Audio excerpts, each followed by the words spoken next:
السلام علیکم ورحمۃ اللہ وبرکاتہ۔ آج ہم لائیں امام مالک کو، ان کا کیا عقیدہ ہے قرآن و سنت کے بارے میں، اور ان لوگوں کے لیے عبرت جو اندھی تقلید میں لگے ہوئے ہیں۔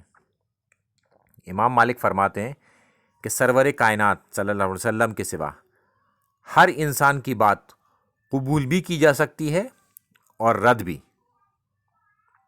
میں ایک انسان ہوں، میری بات غلط بھی ہو سکتی ہے اور صحیح بھی، لہٰذا میری رائے کو دیکھ لیا کرو، جو کتاب و سنت کے مطابق ہو اسے لے لو، اور جو کتاب و سنت سے مطابق نہ ہو اسے ترک کر دو۔ واضح طور پر دلیل موجود ہے یہاں پر کہ جو بات کسی کی بھی کتاب اللہ سے اور سنت سے ٹکرائے گی وہ بات قابل قبول نہیں ہے، اور جو اس کے مطابق ہوگی وہ بات قبول کی جائے گی۔ اب اندھی تقلید نہیں کرنی چاہیے کہ بس کسی نے کہہ دیا تو ہم کرنے لگے۔ ہمیں یہ دیکھنا بھی ہوگا ساتھ میں کہ کتاب و سنت سے یہ رائے ملتی بھی ہے یا نہیں، اور اس کا موقف بھی جاننا ہوگا ہمیں،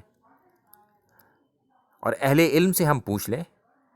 اگر ہم کسی بریلوی علاقے میں رہتے ہیں تو وہاں پر ہم جا کے کسی اہل حدیث عالم سے بھی پوچھیں کہ اس کا مطلب کیا ہے، اور اہل حدیث کے ساتھ رہتے ہیں تو شیعہ سے جا کے پوچھیں، شیعوں میں رہتے ہیں تو دیوبندیوں سے پوچھیں، یعنی کہ 2-3 مکتبہ فکر سے کراس ویریفائی کر لیں، انشاءاللہ آپ کو حق بات واضح ہو جائے گی۔